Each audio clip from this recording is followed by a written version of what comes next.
Hello दोस्तों, आज के इस वीडियो में हम बात करेंगे सर्वेइंग सेकंड के जो 5th सेमेस्टर के स्टूडेंट हैं उनका पहला चैप्टर है कंटूरिंग। ठीक है, सिलेबस के अकॉर्डिंग तो हम बात करेंगे कि समोच्च रेखाएं क्या होती हैं तथा समोच्च रेखण क्या है, कंटूर्स क्या है एंड कंटूरिंग क्या है।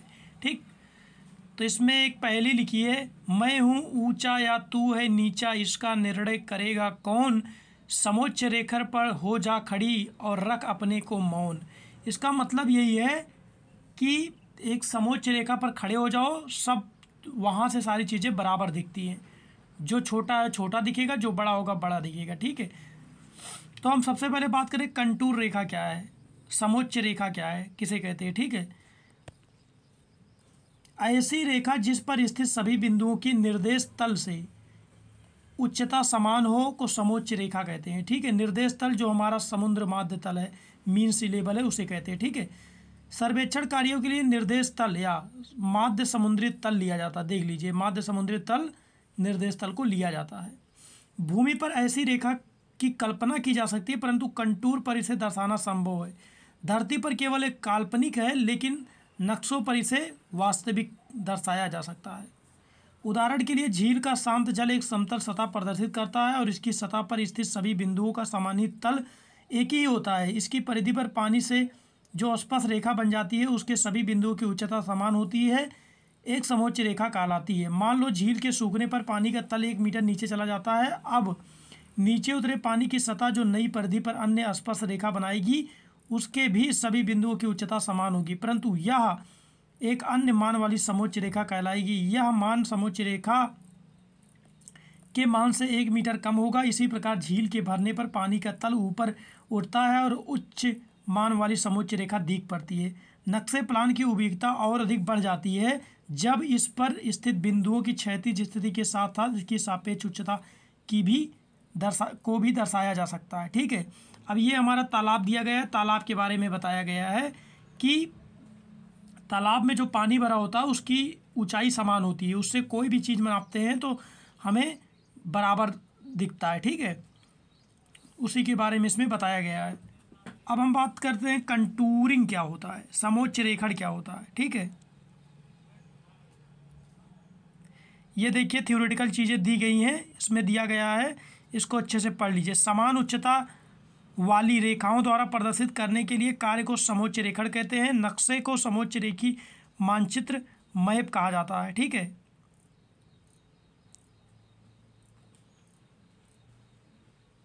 ये हमारा कंटूरिंग के बारे में बताया गया है, इसको आप अच्छे से रीड कर लीजिए। ठीक है, समोच्च रेखा सर्वेक्षण की उपयोगिता क्या है, जो समोच्च रेखा होती है उसके सर्वेक्षण क्यों करते हैं और उसका उपयोग क्या है, इसके बारे में बताया गया है, इसको आज अच्छे से रीड कर लीजिए। ठीक है, बिल्कुल थ्योरेटिकल चीज़ें, कुछ नहीं बताना इसमें। ठीक है, अच्छे से समझ लीजिए, जो ना समझ में आए उसे कमेंट बॉक्स में कमेंट कर दीजिएगा, मैं वीडियो बना के डाल दूंगा। ठीक है, समोच्च रेखण के उद्देश्य, ये आपके एग्जाम पर्पज से इम्पॉर्टेंट है। ठीक है, समोच्च रेखांतर। ठीक है, कंटूर इंटरवल क्या होता है, तो कंटूर इंटरवल जो ऊर्ध्वाधर जो दो कंटूर रेखाएं होती हैं उनके बीच का जो अंतर होता है उसे समोच्च रेखांतर कहते हैं। ठीक है, जैसा कि आप चित्र में देख रहे हैं। ठीक है, ए से बी तक ये 99 है और ये 100 है। ठीक है, ये यहाँ से यहाँ तक की जो ऊंचाई है वो 1 मीटर की है, ये इसका 1 मीटर कंटूर इंटरवल कहलाएगा। ठीक, इसको अच्छे से पढ़ के समझ लीजिए। उसके बाद क्षैतिज समतुल्य क्या होता है। क्षैतिज समतुल्य वो होता है जो दो क्षैतिज रेखाओं के बीच की न्यूनतम क्षैतिज दूरी को क्या कहते हैं, क्षैतिज समतुल्य कहते हैं। ठीक है, ये देख लीजिए, अच्छे से पढ़ लीजिए, इसमें कुछ ज़्यादा खास नहीं है। समोच्च रेखाओं को प्रभावित करने वाले कारक, ये आपके एग्जाम के दृष्टि से मोस्ट इंपॉर्टेंट है, ये हर साल पूछा जाता है। आपके BTUP एग्जाम में हर साल ये पूछा जाता है कि कौन कौन के से कारक हैं जो प्रभावित करते हैं। पहला, क्षेत्र का प्रकार व विस्तार।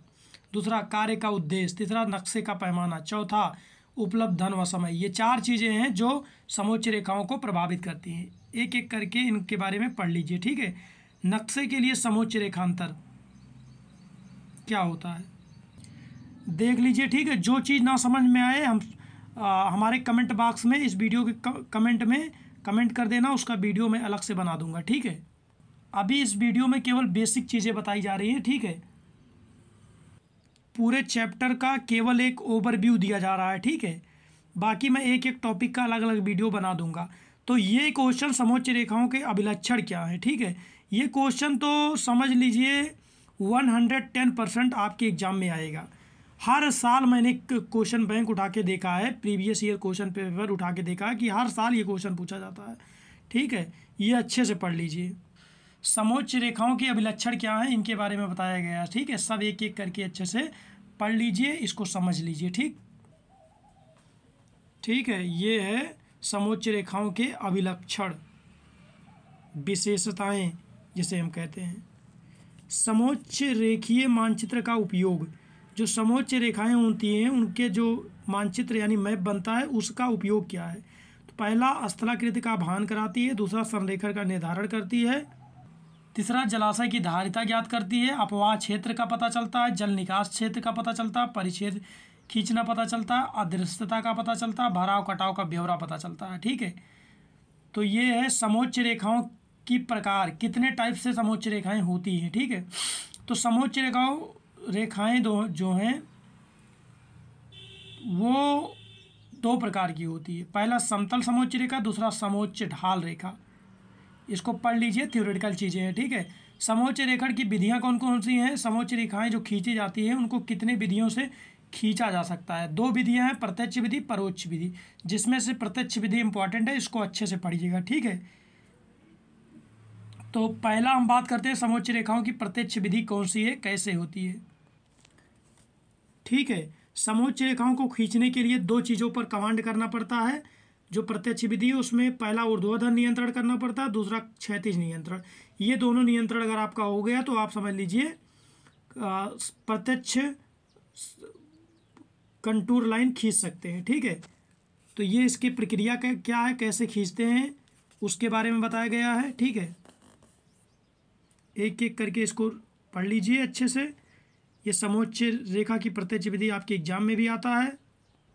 समोच्च रेखण की परोक्ष विधि, ये इतना इम्पोर्टेंट नहीं है, फिर भी अगर आप पढ़ना चाहें तो पढ़ सकते हैं।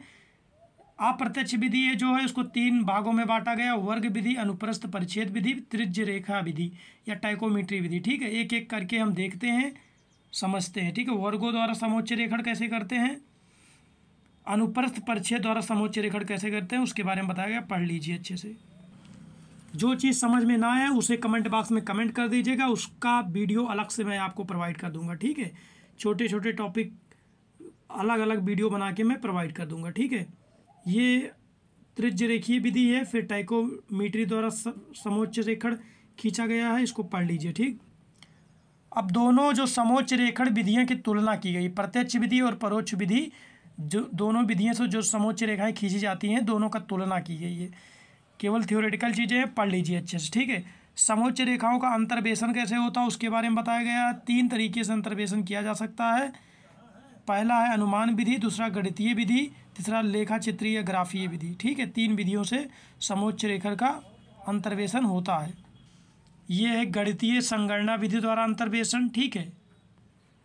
उसके बाद ये है ग्राफीय विधि द्वारा अंतर्वेशन, ठीक है।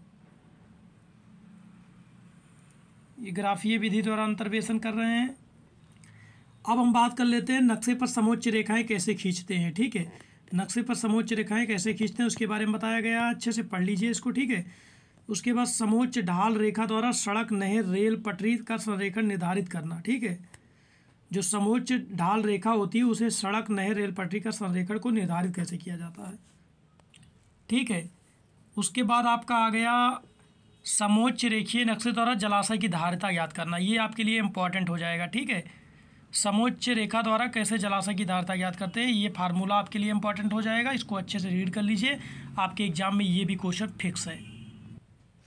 उसके बाद है समोच्च रेखीय नक्शे से जल निकासी क्षेत्र या अपवाह क्षेत्र ज्ञात करना, ठीक है। जो समोच्च रेखीय नक्शे होते हैं उनसे अपवाह क्षेत्र कैसे ज्ञात करेंगे या जल निकासी क्षेत्र कैसे ज्ञात करेंगे उसके बारे में बताया गया है, ठीक है। आप अच्छे से देखकर समझ लीजिए। समोच्च रेखीय नक्शे से भूमि का परिच्छेद कैसे ज्ञात करेंगे, इतना इम्पोर्टेंट नहीं है, पढ़ना चाहें पढ़ सकते हैं, ठीक है।